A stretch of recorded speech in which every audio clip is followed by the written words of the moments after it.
সংবাদ সবাইকে স্বাগত জানাচ্ছি। আমি ফিরোজ তোহা। শুরুতে সংবাদ শিরোনাম জানিয়ে দিব এই মুহূর্তে আমাদের হাতে থাকা সর্বশেষ গুরুত্বপূর্ণ আপডেট সংবাদ। 5 বছরে 7 শতাধিক নেতা বহিষ্কার, বিএনপিতে ফিরতে চাইলেও কঠিন সিদ্ধান্তে অনড় বিএনপি। এ পর্যন্ত ক্ষমা চেয়ে 300 নেতা আবেদন করলেও মঞ্জুর হয়েছে মাত্র 20 জনের। এরপর জানিয়ে দিব, যত চাপে আসুক না কেন আমরা সংবিধানের বাইরে যাব না, বলছেন আওয়ামী লীগের সাধারণ সম্পাদক এবং সড়ক পরিবহন ও সেতুমন্ত্রী ওবায়দুল কাদের। জানিয়ে দিব, তরুণদের সামনে রেখে সাজানো হচ্ছে আওয়ামী লীগের কর্মসূচি। কেন্দ্র থেকে তৃণমূল পর্যন্ত মাসব্যাপী থাকবে নানা আয়োজন। এদিকে মিছিলে গিয়ে শ্রমিক লীগ নেতার মৃত্যু। শরীয়তপুর জেলা আওয়ামী লীগের মিছিলে গিয়ে তীব্র গরমে হৃদরোগে আক্রান্ত হয়ে মন্টু খান নামে এক ইউনিয়ন শ্রমিক লীগ নেতার মৃত্যু হয়েছে। শুক্রবার 17 মে সন্ধ্যা 7:30টার দিকে শরীয়তপুর সদর হাসপাতালে নিয়ে গেলে জরুরি বিভাগের চিকিৎসক তাকে মৃত ঘোষণা করে। জানিয়ে দিব, রিকশা চালকের হাত পা ভেঙে দেয়া সেই পুলিশ সদস্যকে প্রত্যাহার। সাভারে এক রিকশা চালককে লোহার পাইপ দিয়ে পিটিয়ে 2 পা ভেঙে দেওয়ার ঘটনায় ঢাকা জেলা উত্তর ট্রাফিক বিভাগের রেফার চালক মোহাম্মদ সোহেল রানাকে প্রত্যাহার করে পুলিশ লাইনে সংযুক্ত করা হয়েছে। শনিবার 18 মে সকালে ঢাকা জেলার অতিরিক্ত police super crime ops traffic Abdullah Kafi প্রত্যাহারের বিষয়টি নিশ্চিত করেছেন। এবং সর্বশেষ জানিয়ে দিব আন্তর্জাতিক সংবাদ। হামাসের সুড়ঙ্গ থেকে 3 জিম্মির মরদেহ উদ্ধারের দাবি ইহুদিবাদী ইসরায়েলের। ফিলিস্তিনে গাজা উপত্যকার উত্তর অঞ্চলে জাবালিয়া এলাকা থেকে 3 জিম্মির মরদেহ উদ্ধারের দাবি করেছে ইসরায়েলের প্রতিরক্ষা বাহিনী আইডিএফ। খবর বিবিসি জানিয়েছে, নিহত ওই 3 জনের নাম শনি লুক, অমিত বুশকিলা এবং ইতজাক গেলেন্টার। তারা ফিলিস্তিনি যোদ্ধাদের হাতে জিম্মি ছিলেন এবং পরে তারা নিহত হয়েছেন। নিহত হওয়ার পর রাফা অভিযানের পর এই প্রথম তাদের লাশ ইসরায়েলি সেনাদের হাতে পড়ল। আইডিএফ জানিয়েছে, গত 7 নভেম্বর তাদের হত্যা করা হয়েছে বলে ধারণা করা হচ্ছে। এরপর তাদের দেহাবশেষ গাজায় নিয়ে যাওয়া হয়। এই লাশগুলো একটি সুড়ঙ্গের ভেতর থেকে উদ্ধার করা হয়েছে। প্রিয় দর্শক, এতক্ষণ শুনছিলেন সংবাদ শিরোনাম, এবারে বিস্তারিত। তবে তার আগে অনুরোধ থাকবে, আপনি কোন স্থান থেকে আমাদের সংবাদটি দেখছেন কমেন্ট করে জানিয়ে দিন এই সংবাদ সম্পর্কে আপনার মূল্যবান মতামত। প্রিয় দর্শক, আপনি যদি আমাদের চ্যানেলে নতুন হয়ে থাকেন, ভিডিওটি দেখতে দেখতে চ্যানেলটি সাবস্ক্রাইব করে রাখুন, যাতে করে আমাদের লেটেস্ট আপডেট সংবাদগুলো সবার আগে আপনার কাছে পৌঁছে যায়। এবারে বিস্তারিত। ফিরতে চাইলেও কঠিন সিদ্ধান্তে অনড় বিএনপি। দলীয় সিদ্ধান্ত অমান্য করে উপজেলা পরিষদ নির্বাচনে অংশ নেয়াকে কেন্দ্র করে একসঙ্গে এবার সবচেয়ে বেশি সংখ্যক নেতাকে বহিষ্কার করেছে বিএনপি। গত 23 দিনে 204 নেতাকে প্রাথমিক সদস্য পদসহ সব পর্যায়ের পদ থেকে বহিষ্কার করা হয়েছে। এসব নেতাসহ বিভিন্ন কারণে গত 5 বছরে 7 শতাধিক পদধারী নেতাকে বহিষ্কার করেছে দলটি। আবার কয়েকজনকে দায়িত্ব থেকে অব্যাহতি দেওয়া হয়েছে। এদের মধ্যে অনেকে নিজ নিজ এলাকায় রাজনীতিতে অনেক প্রভাবশালী ছিলেন। তবে ভুল স্বীকার করে ক্ষমা চেয়ে অন্তত 300 জন পুনরায় আবেদন করলেও বহিষ্কার আদেশ প্রত্যাহার করা হয়েছে মাত্র 20 জনের।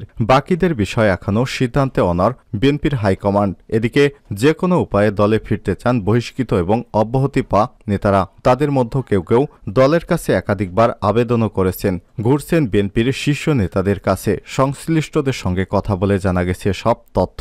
এদিকে দল থেকে কোনো সংকেত না মিললেও বিএনপির কর্মসূচিতে বহিষ্কৃত এবং অব্যাহতি বা নেতাদের অনেকেই অংশ নিচ্ছেন। অবশ্য তাদের ক্ষমা না করার কারণ হিসেবে অনেকজন কেন্দ্রীয় নেতারা জানান, বেশ কয়েকজন একাধিকবার আবেদন করলেও স্থানীয় গ্রুপিং দ্বন্দ্বের কারণে দলে ফেরানোর সিদ্ধান্ত হচ্ছে না। আবার ঢালাওভাবে বহিষ্কার আদেশ প্রত্যাহার করলে দলে চেইন অব কমান্ড ভেঙে পড়বে। তবে এত সংখ্যক নেতাকে বহিষ্কার বা তৃণমূলের সাংগঠনিক শক্তি দুর্বল হচ্ছে বলে নেতারা দায় স্বীকার করেছেন।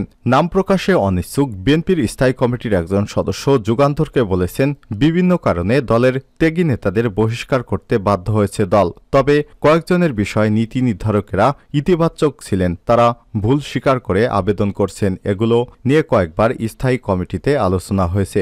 সাংগঠনিক নেতারাও এ বিষয়ে সুপারিশ করেছেন। এক দফার আন্দোলন চলাকালীন কয়েকজন আবেদনের পরিপ্রেক্ষিতে বহিষ্কার আদেশ প্রত্যাহার করার কথা ছিল। কেন হচ্ছে বা হচ্ছে না তা নিয়ে নয়। তবে তিনিও আরও বলেন, বহিষ্কার আদেশ প্রত্যাহার করলে দলীয় শৃঙ্খলা ধরে রাখা যাবে না। অবশ্য বিএনপির স্থায়ী কমিটির সদস্য নজরুল ইসলাম খান শুক্রবার যুগান্তরকে বলেছেন, বহিষ্কৃত নেতাদের আবেদন বিবেচনাধীন রয়েছে। হয়েছে। জানা গেছে 2019 সাল থেকে 2023 সালের ডিসেম্বর পর্যন্ত বিএনপির অন্তত 500 জন পদধারী নেতাকে বহিষ্কার করা হয়েছে। এদের মধ্যে গাজীপুর, খুলনা, বরিশাল, রাজশাহী, সিলেট সিটি কর্পোরেশনের নির্বাচনের মেয়র এবং কাউন্সিলের পদে অংশ নেওয়া কয়েকশো নেতাকর্মীকে দল থেকে বহিষ্কার করা হয়েছে। এর বাইরেও শৃঙ্খলাভঙ্গের অভিযোগে কেন্দ্রীয় বেশ কয়েকজন নেতাকে বহিষ্কার করেছে এবং দলীয় পদ থেকে অব্যাহতি দেওয়া হয়েছে। এছাড়াও বিভিন্ন ইউনিট কমিটি বিরোধিতা, স্থানীয় বিরোধ, বিতর্কিত বক্তব্যের কারণে বহিষ্কার করা হয়েছে। বহিষ্কৃত এবং অব্যাহতি পাওয়া নেতাদের অনেকেই বিএনপির ভারপ্রাপ্ত চেয়ারম্যানের কাছে ক্ষমা চেয়ে সক্রিয় হওয়া, বহিষ্কারাদেশ প্রত্যাহার এবং স্বপদে পুনর্বহালের জন্য আবেদন করেছেন, যা কেন্দ্রীয় দপ্তরের পড়ে আছে বছরের পর বছর সেই আবেদন। বেশ কয়েকজনের বহিষ্কারাদেশ প্রত্যাহার, মহাসচিব এবং কেন্দ্রীয় জেলার শীর্ষ নেতাদের সুপারিশ থাকলেও কার্যকরী কোনো ব্যবস্থা নেওয়া হচ্ছে না। এতে স্থানীয় রাজনীতিতে শক্তি হারাচ্ছে বিএনপি, এমনটাই বলছে তৃণমূলের নেতারা। এদিকে দলীয় সিদ্ধান্ত অমান্য করে স্থানীয় সংসদ নির্বাচনে অংশ নেয় কেন্দ্রীয় এবং জেলা পর্যায়ের 14 জনকে বহিষ্কার করেছে বিএনপি। এর মধ্যে 2 জন ছাড়া কেউই বিজয়ী হতে পারেনি, ফলে বাকিদের কেউ কেউ বিএনপিতে ফেরার চেষ্টা চালাচ্ছেন। এছাড়াও 6ষ্ঠ উপজেলা পরিষদ নির্বাচনকে কেন্দ্র করে এখন পর্যন্ত বহিষ্কার করা হয়েছে 204 জন নেতাকে।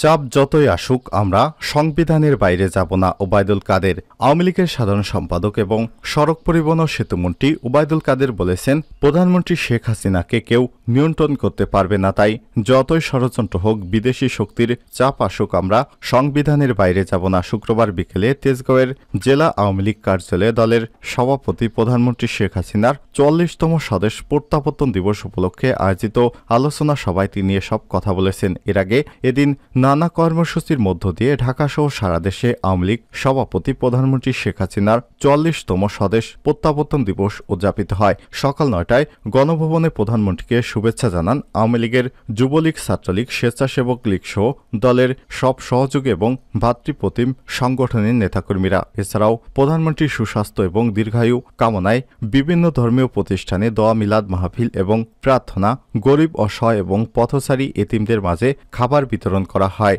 আলোচনা সভায় ওবায়দুল কাদের বলেন, বিএনপির মহাসচিব মির্জা ফখরুল ইসলাম আলমগীর গত 28 অক্টোবর পালিয়ে গিয়েছিলেন, অথচ তিনি এখন বেসামাল হয়ে আওয়ামী লীগকে আক্রমণ করছেন। তিনি বলেন, আমি তাকে বলতে চাই, আজ বন্দীদের মুক্তি নিয়ে কথা বলতে লজ্জা করে না।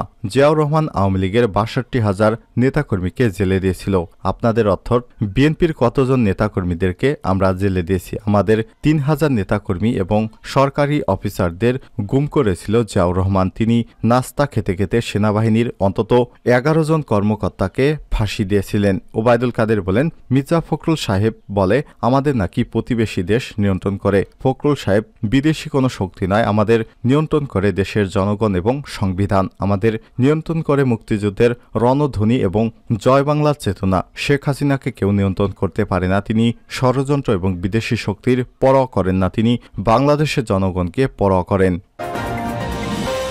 তরুণদের সামনে রেখে সাজানো হচ্ছে কর্মসূচি। কেন্দ্র থেকে তৃণমূল পর্যন্ত মাসব্যাপী থাকবে নানা আয়োজন। বাংলাদেশ আওয়ামী লীগ দেশের প্রাচীন এবং বৃহৎ রাজনৈতিক সংগঠন।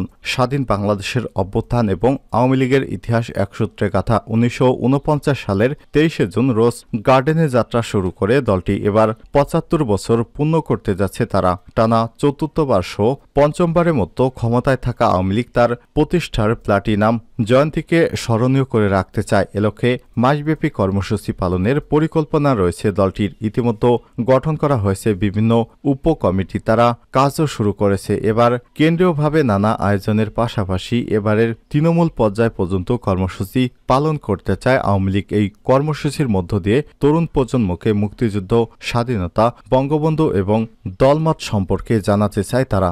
জানতে চাইলে আওয়ামী লীগের সভাপতিমণ্ডলের সদস্য এবং সাবেক মন্ত্রী ডক্টর আব্দুর রাজ্জাক এমপি যুগান্তরকে বলেছেন, আমরা আমাদের দলের 75তম প্রতিষ্ঠাবার্ষিকী অত্যন্ত জাঁকজমকপূর্ণভাবে করতে চাই। মিছিলে গিয়ে শ্রমিক লীগ নেতার মৃত্যু। শরীয়তপুরে জেলা আওয়ামী লীগের মিছিলে গিয়ে তীব্র গরমে হৃদরোগে আক্রান্ত হয়ে মন্টু খান নামে এক ইউনিয়ন শ্রমিক লীগ নেতার মৃত্যু হয়েছে। শুক্রবার 17 মে সন্ধ্যা 7:30টার দিকে শরীয়তপুর সদর হাসপাতালে নিয়ে গেলে জরুরি বিভাগের কর্তব্যরত চিকিৎসক তাকে মৃত ঘোষণা করে। জানা গেছে, মন্টু খান সদর উপজেলা তুলাসার ইউনিয়ন শ্রমিক লীগের সেক্রেটারি ছিলেন।